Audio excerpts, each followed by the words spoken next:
Hey everyone, welcome to Devin Talks Tabletop. I'm Devin, your friendly neighborhood board gamer. This is the YouTube channel where the games are made up, what I say doesn't matter, and we're back in the new year. And I technically filmed other stuff that has come out in the new year, but I think I filmed that before the new year, so that's maybe cheating? Maybe not, but this is part of a bulk of games that came in at the tail end of 2022 and that ushered in the new year for me. Now, I haven't physically played them because I'm going to be unboxing them for you guys, but I have played at least this game already. So, let's jump into this.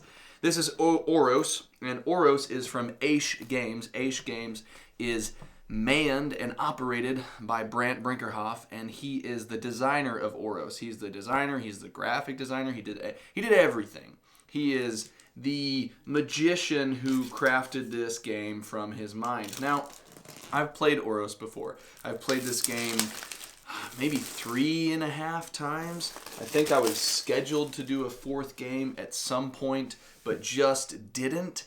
And wow, it really is. I remember getting an email update from Brandt about the different ways in which you could do spot UV on a box that most people aren't doing. And so actually, instead of just highlighting any particular letters, he has actually done spot UV on the entirety of the front and sides. I don't think it's on the back at all. Yeah, it's not on the back at all. But along the edging here, I don't know how well you're going to be able to see that just in terms of the light that is shining from that top-down angle.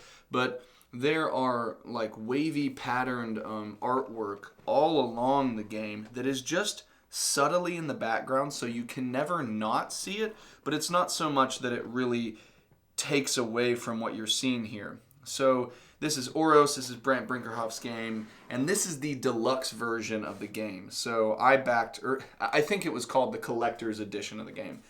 And it's the version of it that I backed that came with a double-sided neoprene map, and it needs to be double-sided because the board shifts depending on player count. It gets smaller for smaller players and bigger for more players.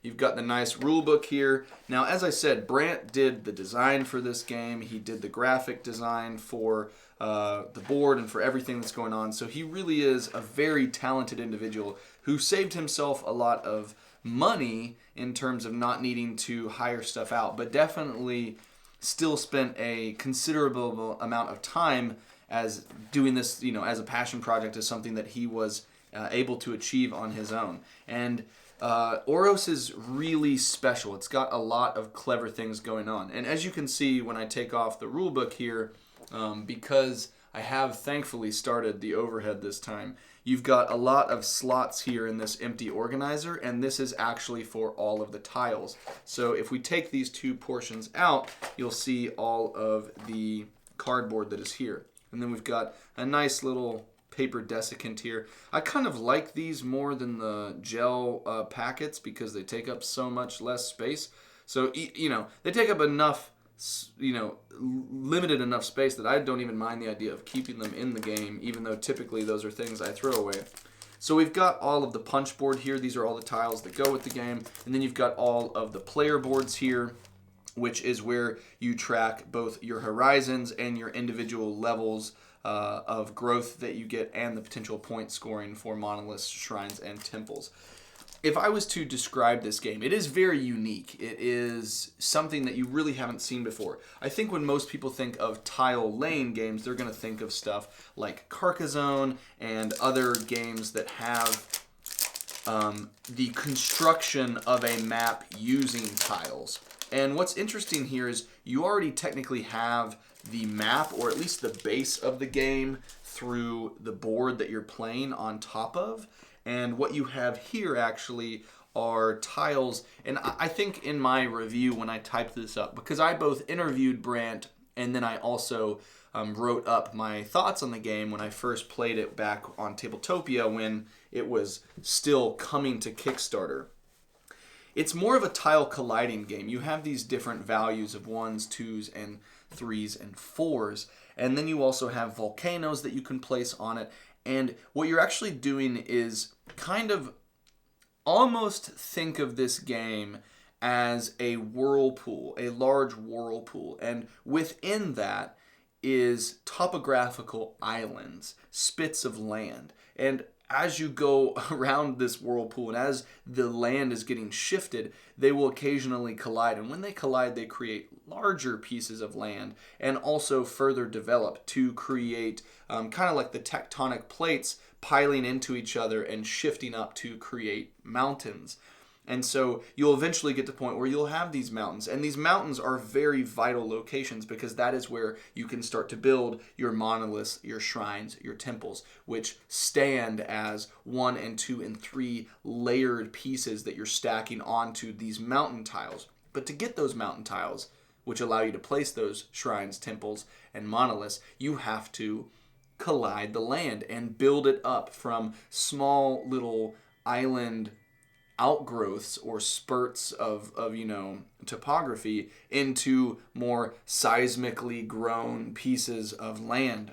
And so it's a really interesting tile manipulation and tile shifting game where you have collision and growth versus like organic spreading out across a table as you would with something like Carcassonne. So these are all of the different tiles, and these will organize into these spots here. And these player boards here, they've actually got areas where you can pop them out, and then they're going to have these dual layered player boards where you've got spaces that overlap. All of these spaces will overlap what's going on here, and then within that, you can kind of have a lack of shifting around because you do have a lot of pieces here that you don't want them to move around. And so this is a unique first way I've seen done with a dual layered board that you do connect that way. And as I mentioned, you've got all of these tiles here, and these are the different sized volcanoes that you have. You have level 2, level 3, I believe level 1, and then level 4. And level 4 volcanoes are the ones that can actually erupt and create more island or more land space to the sides of them. And then you've got the pegs here, which these are the little pegs that you'll use to connect the two separate pieces right now of the player boards. So you've got those elements here, and then this is the ziggurat, and this path here tracks an additional way to score points. And so you actually will go ahead and you will end the game when someone reaches the top of the ziggurat here at 21, and then people will be, slotted in various spots based off of how much they've pushed up in terms of their ascension on the track here. And so their ascension is going to lock them in a certain number of points, but as you can see on the player boards, there are other ways once you scale up to certain levels, because you start down here, but when you're building up, you'll scale to certain levels of point scoring on your board as well. So the ziggurat path, even though it tracks the end point of the game, is not the only way to score points in here. And so based off of your player count, you will have a different side of the ziggurat that you are going up. Now this is the physical board space here for Oros. You've got two different sides, and as you can see, these red outlined locations are kind of the starter spots for whenever any of them are uncovered, it will create an island underneath it. So kind of think of them as those like geothermal vents or chasms where lava or magma could be coming up from the surface and creating land perpetually over time. And so those like underground lava flows are kind of in these spots, and it's perpetually creating land. But outside of all of those spots are where tiles will be shifting around. And there is a really unique aspect to this game where typically when you go off the edge of the map, like you can't, or you just lose that piece. But in here, all of these elements are adjacent to the opposite side of where it's connected to. So like D3 here, if you push a tile this way, or off a D2 or off a D1, they'll actually collide into B1, B2, and B3. So if there's nothing there, those elements will simply shift and move into these spots. But if there are tiles there, you could shift tiles from this side, push them off, and collide them into here, which then increases the numerical value and the spectrum closeness to becoming a mountain, which is how you add on your monoliths, your shrines, and your temples. So if you're pushing off of the side here, you actually connect to what is on the opposite end. So if you push off here, you are going to get to a different location. But if you're pushing off of these edges here, as you can see through the graphic design, it denotes that when you push off here, these markers are showing that if you collide something this way, if it shoves off of B3, it'll actually come around and hit into C1. So it really is like kind of this existing and closed off whirlpool that encompasses the whole board, but also keeps it all connected. And so there's a lot of clever movement that is allowed and also open for discovery as you play this game, because you have more paths. You could move a tile any of the regular orthogonal spots to collide with something, or you can get to the point where you're manipulating the edges of the board, and it just creates really mind-burning, trippy experiences where you're recognizing or acknowledging paths for connecting spits of land that previously you did not know. And when I interviewed Brandt for this game, he was talking about how the genesis of this game was on a pizza box. And so he just took a pizza box and he cut up pieces of it and started manipulating them. And so like the nascent, beginning stages of this design, this development existed on a pizza box, which I think is just genius. So you've got this whole setup here that I think is really, really, really clever. And then again, based off of player count, you'll have a smaller side here for lower player counts. And it only has one path that connects here rather than the two paths that connect here. So much larger space here that is being navigated with. Now, this is the physical cardboard board. I think if you get the regular retail version of the game, this is also what you will experience. However, as one of the deluxe options for the game, when I got the collector's edition, I got the neoprene mat, which is just, I appreciate that sizing-wise, it's just the same as everything else. I will say, just in terms of the things I noticed, I wish it had a little bit more edging to where the stitching didn't actually interfere or come into play with the actual tile graphic design. So I've never, this is the first time of opening it. So that's just the first thing I noticed, is I would probably prefer the stitching to be just outside of that, to where you have the full graphic design element without any interruption. But that's a very small quibble. The thing that I was going to say that is a positive note is I like that this is pretty much just the size of the board. I think that if we get this out and place this alongside it, it pretty much is the exact size of the board. And I do appreciate that, because I think that a lot of neoprene mats or maps, they definitely skewed towards maybe too large, because they're really trying to give you kind of an immersive, expansive experience on the table. But it just makes them really bulky sometimes to have one that's that big. So I do like that this is pretty much... Ooh, that just came flying out the other end. But I really do like that this is mainly just the exact size of the board, and it's just a determiner of whether you want it to be neoprene or whether you want it to be cardboard. So I do like that element. And then here you've got all of the distinct player pieces that you can put in there. So you've got all of them marked in here. You've got the individual markers for the ziggurat that you can actually hop over each other depending on where you're at. And so you've got those player markers here. You've got, I actually think these are the larger, chunky wooden meeples. And I really do like silk screened meeple pieces. I think that, it's so much cheaper than dealing with plastic miniatures, but it does add a really nice touch. And especially when you get like kind of custom carving on the pieces themselves, and then you get that screen printing, it really does it feels premium without being plastic miniatures and dealing with all the mold costs. So I definitely think it's a nice production element there for sure. And, you can have those pieces on the ziggurat as well. So you've got all of the distinct player pieces. You've got your kind of like horizon markers or skill markers in terms of how far up you progress along the individual player tracks. You've got your spot for your monoliths and shrines and temples. Then you've got your spot for your devotees or your workers, but they're not really called workers in this. You essentially have like devotees or believers in you as a demigod.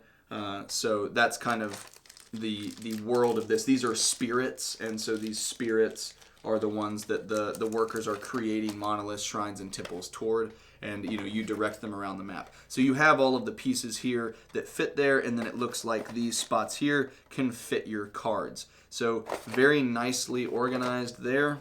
And again, same thing on this side. You've got the meeples and the pieces there, and this setup. So I will say, I can just start organizing this while I'm talking.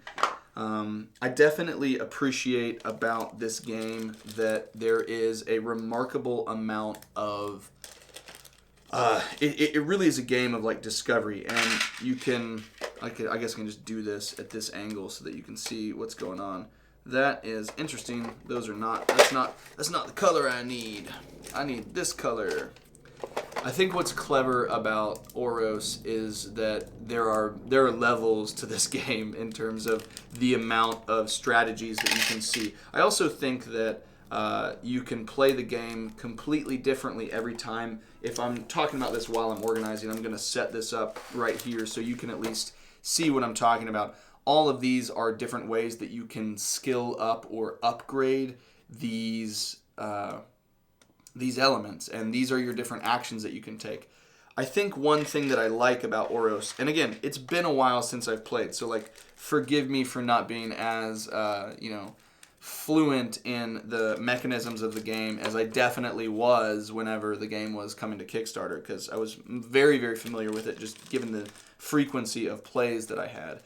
But one of my favorite things that I like about this is that usually in other worker placement games, your workers get in other people's way because you're going on a shared board and you're placing it, and that frequently that spot is maybe the only time you can do that action, and maybe there's one ability to go there, or maybe it's an open spot and you can go there as many times. But typically, if your workers aren't going to get in anybody's way, they're going to get in other players' way, and that is not the case with Oros. In Oros, everybody's workers are on their own boards. So if I do this action, I put a worker here.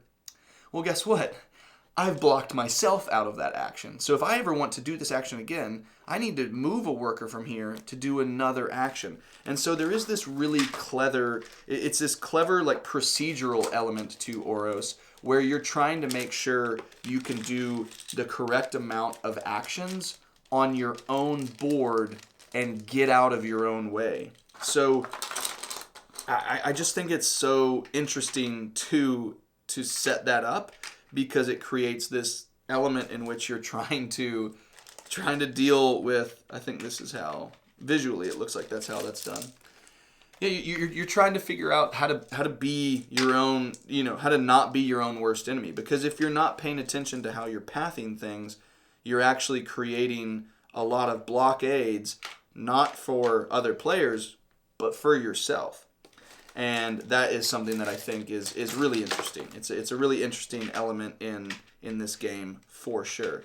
Now, I just have to say, that is an incredibly satisfying way of getting all of those pieces in there. So I've got all the little meeples, and I've got the horizon pieces that track stuff where you're at on the board, and I've got that there. And then this should lock in, and we're good to go. So that's, organizing the player pieces there. So I'm just going to keep doing this while I talk. And what I also appreciate is there are different ways to figure out what you want to do. The further that you get, so these points, you're going to push these up to get a different level of reception. But in terms of these 1, 2, 3 point values for the ones that you send off to study, which is something like your demigods when you have them physically on monoliths or shrines or temples, or on the study spot there, when you have them in those spots, up here is where the study spot is, right there. So you're either going to send someone to study there, or you're going to have them studying by just being on temples and shrines and monoliths. And at the end of the game, if you have all of your markers at least above a threshold, like if they're all at this threshold or higher, you're going to get 1 point for every one of those that are studying. But if you get all of your ones above here, you get 2. All of them above here, you get 3. However, you could alternatively decide not to do that, and you could really scale into just a couple different skills and get them all the way to the top and create really, really, really strong elements. Like, for example, this action here, shift all tiles in a row. So that means in a row, you shift all of them. However, you can't do it if there are mountains involved. But then you could shift more, you could specifically shift different types, different amounts of rows, and then even shift rows that have mountains in them the higher you get. And then you could lock yourselves into in-game scoring, and then you could lock yourselves into even higher scoring and a free ascension on the ziggurat track there. So the more you progress or the more you invest in one type of skill, you actually get returning benefits off of that, but you do have to acknowledge that you're going to do it at the cost of something else. And so that decision space of figuring out where you want to guide your points to is a really, really clever part of the game as well, and really sets you up for multiple plays. Because if you're sitting there and you're like, oh my goodness, I definitely want to try this again because I want to try a new skill set, you're going to play again. And so it's one of those games where it's actually quite crunchy and quite complex, but because of the different choices that you can make, you're much more likely to... Are these supposed to go in there? Maybe these are supposed to go in there. So these are the optional mountain tiles that each person gets, and they allow you to get even more kind of scoring points. Oh, it does. It fits perfectly in there. That's so satisfying. So as you can actually see, there's a ridged section here, which is where you fit this mountain tile. So that locks in there, which I really appreciate.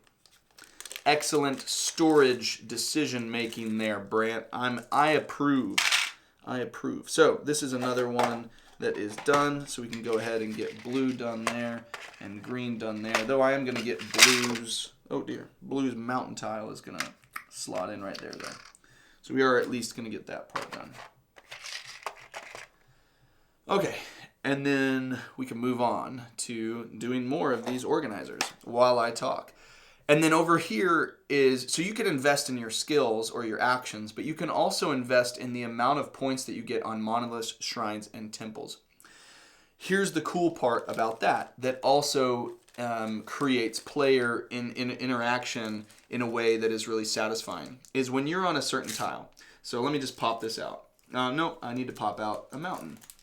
So say you've got a mountain here, and then someone decides to play a monolith there. They cannot play on their previous monolith. Like the next level has to be from another player. So another player has to come by and say, okay, well then I'm going to play a shrine there. And then once someone else goes there, you can go back onto your own one. You can't build on top of yourself. So the same player could be like, cool, now I can build a temple. And you've got all of the layers there, and you create this really nice dynamic visual experience and like this 3D element to the construction of the board.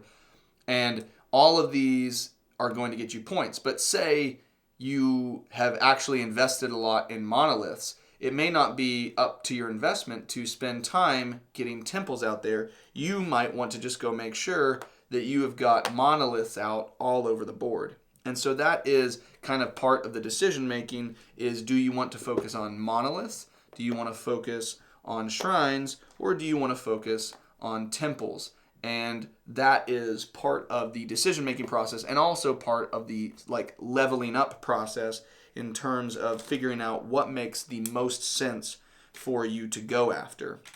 And so just another aspect of Oros that I really appreciate is just a lot of the clever planning that you do in terms of what actions you want to go after, because definitely you can You can go a lot of different ways. And because you can go a lot of different ways, you can get rewarded and win a lot of different ways, or you can also see how other players, how they focus and strategize into different skills, and see if that's something, maybe you want to spend an entire game erupting volcanoes and just exploding volcanoes and creating overflow of magma and lava and growing that space out. And so that can be an entire exploration that you spend all of your time going into. That's a valid way of doing it. Or you could try to be more measured across several different skill sets.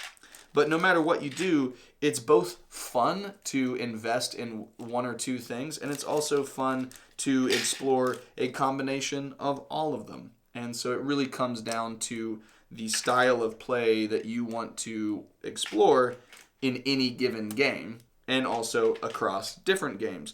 Maybe, even within each type of play, there are strategies that you could explore or maybe ways of manipulating the board that are different. And then also just because the board evolves, because the board grows, the actual thing that's constant is really truly just it's just what you can manipulate, but that's really the only constant, is how you can manipulate it. The ways in which you give yourself access to manipulate it, that's different.